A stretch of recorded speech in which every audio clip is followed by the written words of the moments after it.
Jai Shri Ram, Jai Jai Shri Ram. You are looking at the 9th volume of the Mahabharata, Sanskrit text and English translation by M.N. Dutt.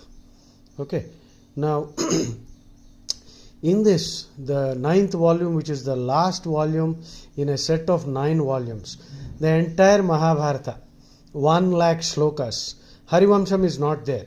If Harivamsam is added, then the total count will be 1,20,000. In this, in the Anushasana Parva, now I am going to show you the verse also. So now let us look at this.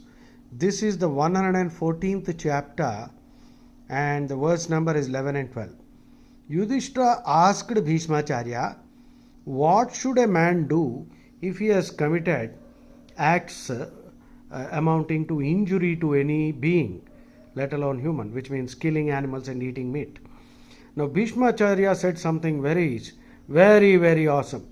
He said, the meat of other animals is like the flesh of one's own son.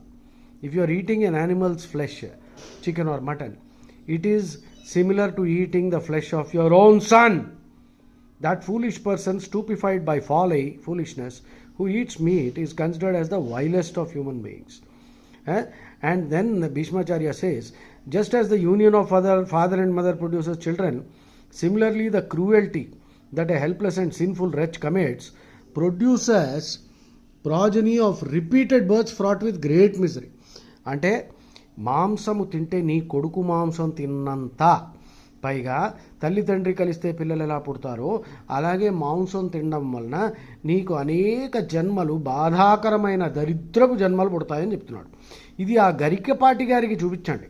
ఆయన మహానుభావుడు ఒకరోజు రాముడు కృష్ణుడు మాంసం తిన్నారని చెప్పాడు. ఇక్కడ మహాభారతంలో అనుశాసన పర్వంలో 114th చాప్టర్లో 11 and 12 చూపించండి ఆయనకి, మహానుభావుడికి. నాయన మాంసం తింటే సొంత కొడుకు మాంసం తిన్నంత అని భీష్మాచార్య చెప్తున్నాడు. అయ్యా దీని గురించి ఏం చెప్తారు నువ్వు? ఇది శ్లోకం చదువుతున్నా. పుత్ర మాంసోపమం జానన్ ఖాదతే యో విచక్షణ మాంసం మోహ సమాయుక్త పురుష సో అధమస్మృత.